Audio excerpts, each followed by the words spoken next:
Recent surveys reveal a staggering reality. An overwhelming majority of adults feel stressed during the holiday season. And this isn't a little bit of stress for so many, it's a level of burnout so intense that a reported 40% have considered quitting their jobs because of it. So if you feel like you're at the end of your rope, just know that you're in the majority. This feeling of being completely overwhelmed isn't your fault. It's a direct result of the trap. But what if I told you there's a way out? Not a quick fix, but a series of truths. Seven powerful foundational truths that once you really get into them, they will start to dismantle the pressure of this trap. These aren't just tips, they're perspective shifts. They're permission slips to finally breathe into your holiday, to get your peace back, and to find your own kind of joy in a season that has felt maybe like it belongs to everyone else but you. In today's podcast, we're going to walk through those seven truths together, and I'm going to give you practical tools to get you started. I've also created a free 34-page download called the 7-Day Stress Reset. And I'll tell you more about that a little bit later. And when we finish, you won't just understand, you will feel equipped. And so, with that being said, guess what? We're going to get right to it.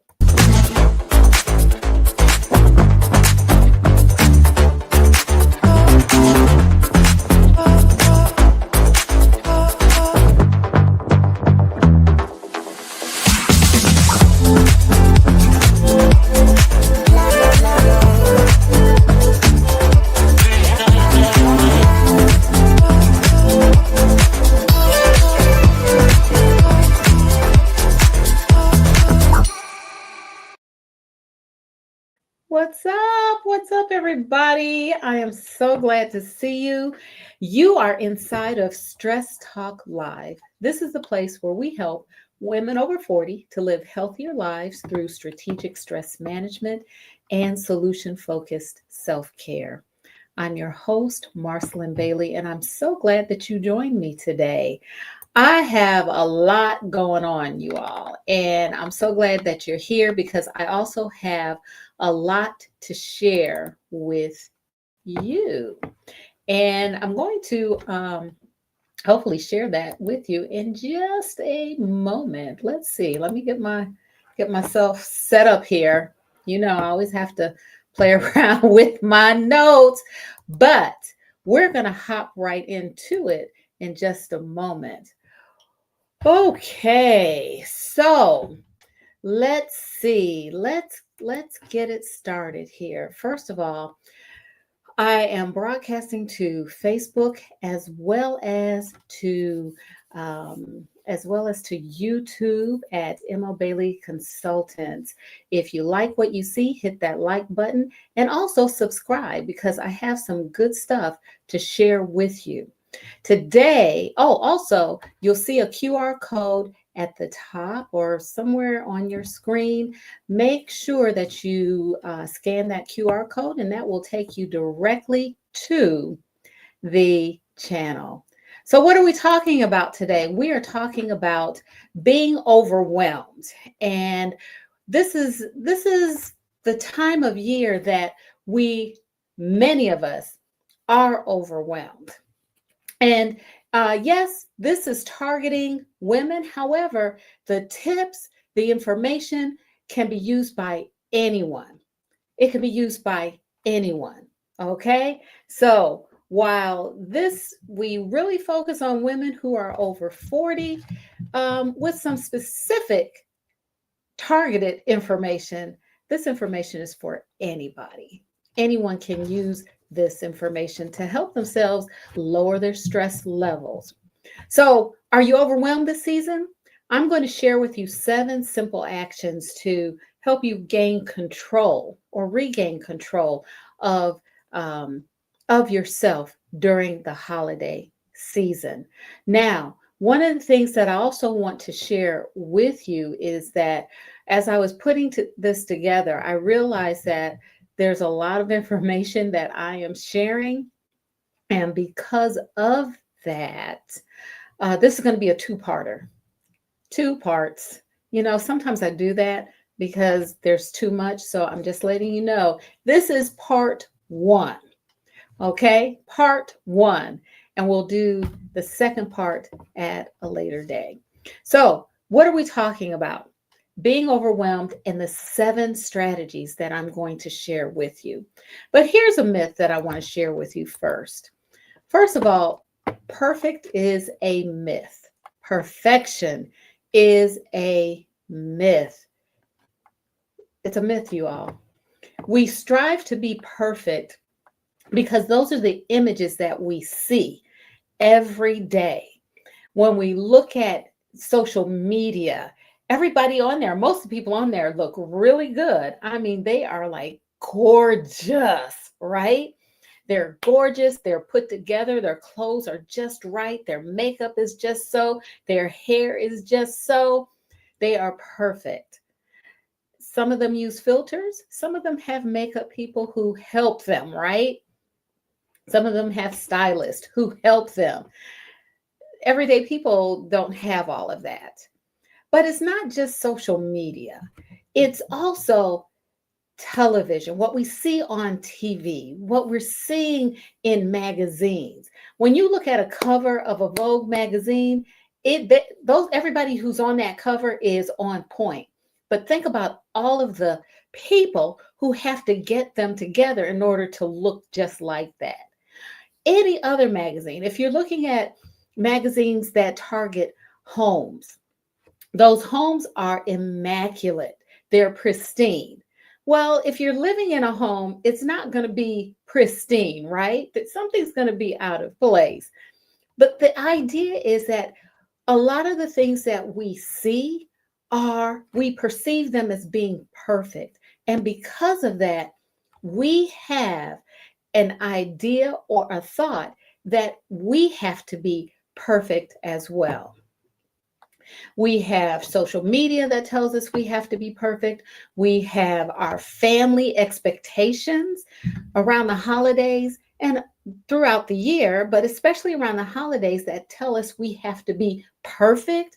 We're trying to keep up with the Joneses, our neighbors who we perceive as being perfect and all put together.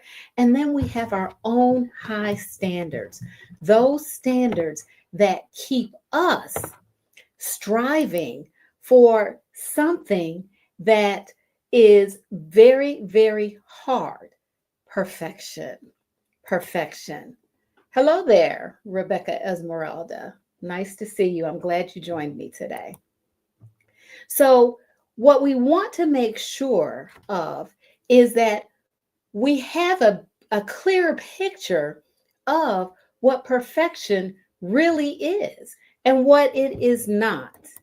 And so we're going to look at that a little more closely. Hello there, Rosanna Lucius King. Love you. That's my aunt, you all. So I have to give her a special shout out. That's my aunt. Love you. So let's talk about that a little bit.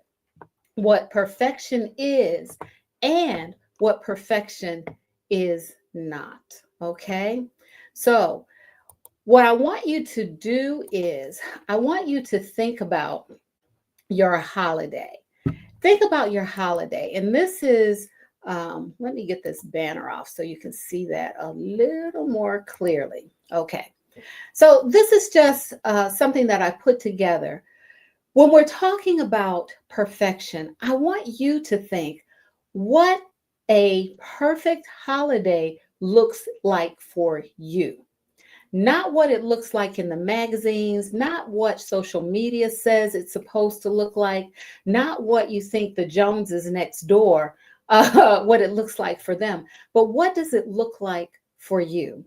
So if you have a piece of paper or a tablet, or even your phone or a tablet, I want you to answer this question. I want you to be brutally honest, okay? I want you to be very honest. with yourself. What is your picture of perfect? What is your picture of a perfect holiday? And write down anything that comes to mind. What does a perfect holiday look like? And just make a list. Just make a list of what a perfect holiday looks like. And I'm going to give you a couple minutes to do that. Just write down, what does a perfect holiday look like?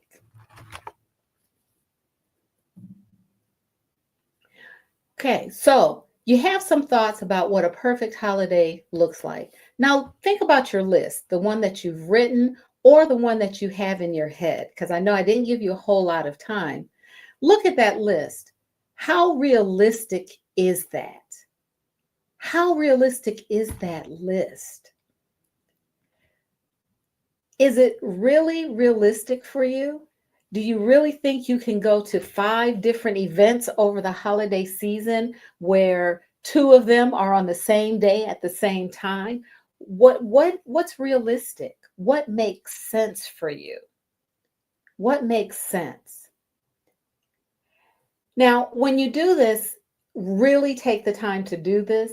I want you to then shift your perspective, shift your expectation from what is ideal to what is possible. What is actually possible? What are you capable of doing or able to do during this holiday season? And I've listed an example. Sometimes we think that a perfect holiday means that everybody should be happy and feel relaxed and everybody should get along, right? But that may not necessarily be realistic. It may be more possible that there's probably going to be a mixture of stressful moments along with moments of joy. That's a little more realistic. So we shift our expectations from the what is not as likely to what could be. The next thing, after being brutally honest with yourself, I then want you to prioritize. And I want you to be ruthless as you prioritize, okay? I do. I want you to be ruthless. I want you to, that to-do list that you have, all those activities that you have, I want you to cut that down to maybe 2 or 3 that you will genuinely enjoy. And then I want you to focus on what matters, what really matters. When our girls were younger, we used to bake cookies. We would bake cookies every holiday until they didn't want to do it anymore. We'd get the kitchen all messy. The kitchen table would be covered with flour. My mom would come over. We'd have her come over and she'd help us bake cookies. That to me was perfect. There was a lot of cleanup. There was a lot of mess, but we loved it because we were together. So think about what matters to you. What's more important to you? Focus on those things that fill you with joy and set realistic expectations as well as realistic standards for yourself. Okay. What do you think about that? What do you give me some comments about what you actually think about what we were sharing, what I shared just then. Drop it in the comments. And for those of you who are watching the replay, you can still drop it in the comments. I want to hear what you're saying, okay? Just drop it in the comments. What do you think about those ideas and setting realistic expectations, because perfection is a myth. Okay, so let's go on to the next one. The next one is, and again, these are actions that will help you regain control over the holidays. So the next thing that we want to talk about and emphasize is your body is not a battery. Okay, so think about your car. Okay, so your car, when you start your car, You expect it, you expect the alternator and your spark plugs to give that spark to the battery, right? I think that's how it works. The alternator gives a spark to the battery kicks in, and then the spark plugs start sparking your engine. I think that's how that goes. I think it is. Your body is not a battery. Your body is not a battery. What do I mean by that? It's not a bottomless, is not a battery. It's not a, oh wait, you know what? I'm sorry. Let me correct that. Your body, what is it? Oh, your body is a battery. I got that all wrong. You know what? That's rushing. That's what rushing will do for you. Here, let me fix that. I'm going to fix it. Da-da. Your body is a battery. Okay. Your body is a battery. It's not a bottomless well. You know, we have these springs of water, and they constantly fill each other. And it's like when you dig a well, the water is always there. You don't have to worry about your well going dry, because you've dug a well that's very deep, and it's into the reservoir, or the aquifer, I think, the aquifer. But your body is a battery. Okay, now we can think about the car, right? So think about your car. And if you live in a cold place in the winter, cold will drain your battery to the point where when you try to start your car won't turn over until you get a jump, until they jump your battery and recharge your battery. Think of your body in the same way. Your body needs things in order to recharge, right? You need to be recharged. So let's talk about that a little bit. And yes, I do have something put up, but I'll put it up in 1 second. First of all, energy is a finite source. We do not run off of infinite energy. We have to replenish that energy. It's like we have to put gasoline in our car. We have to recharge our car. If it's an electric car, we have to recharge it, plug it up. If batteries in our phones have to be recharged, batteries in other devices have to be either recharged or replaced. Our body is like that. We don't want to replace our body, but we do want to keep it full of energy.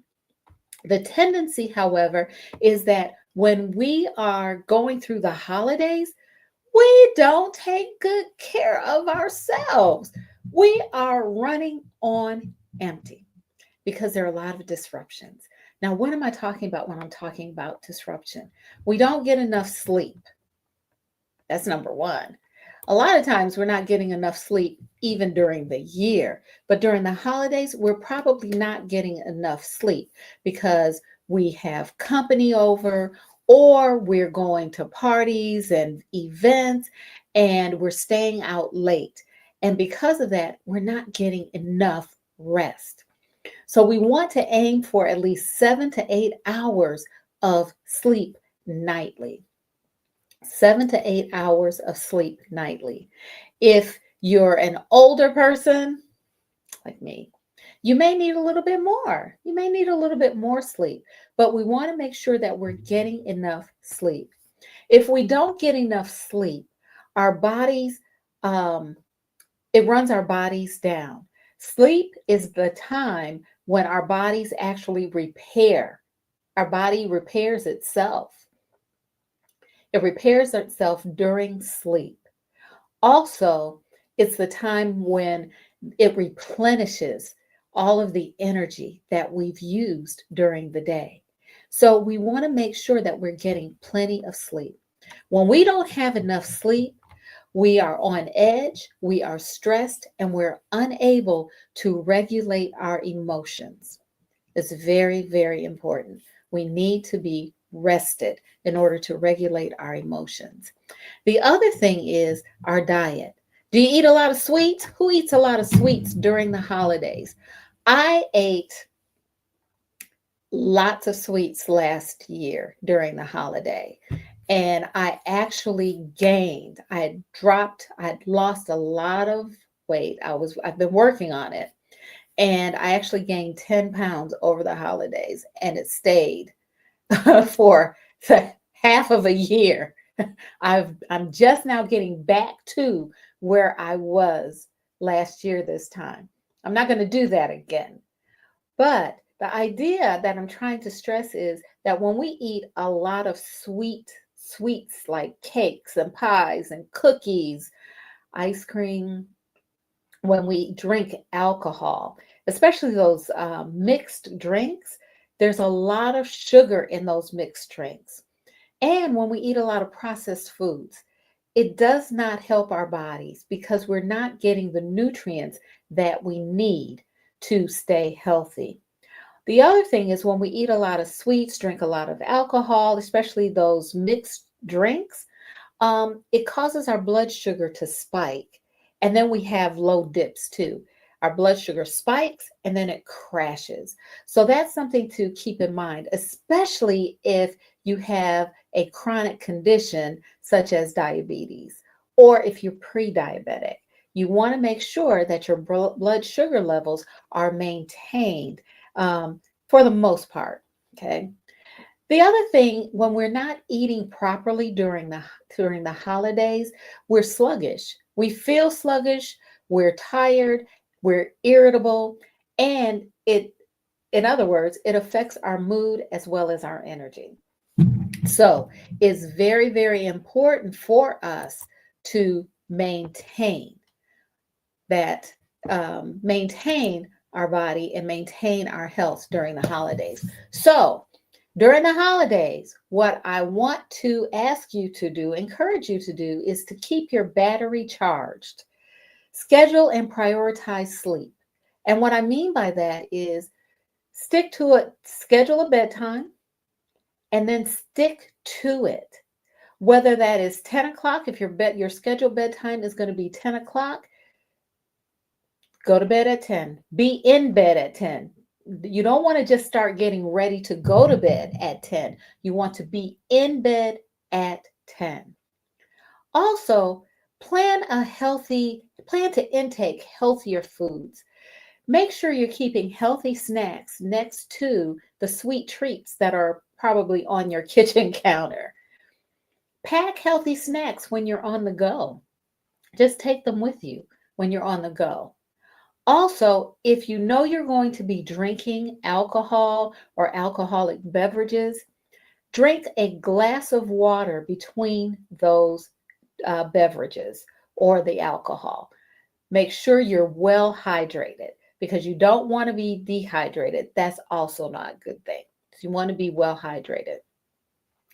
In terms of movement and exercise, schedule a 15-minute dance party with your family. Just put on some music and just dance for 15 minutes. You'll probably dance a little longer, but how much fun is that to dance with your family? Also, go for a walk after a meal. Whether it's breakfast, lunch, or dinner, just go for a walk. Get out in the nice crisp air if it's cool. This is how you can keep your battery charged. Again, what do you think about that? Tell me. I want to hear. Drop it in the comments. I'm looking. Drop it in the comments. Let me know what you think. Okay, so let's go to the next one. I love this one. You're going to love it too. The next one is no. No is a complete sentence. There doesn't need to be any explanation. No. How about that? Well, let's talk about it a little bit. So, no is really a tool. Oftentimes we think it's a weapon, and sometimes it's perceived as a weapon, but it isn't. It's not a weapon. It's a tool. It's a tool that protects you. It protects your time, it protects your energy, and it also protects your sanity. Yes? Yes. It's the word we use for protection. We're so conditioned to accommodate others and what others want.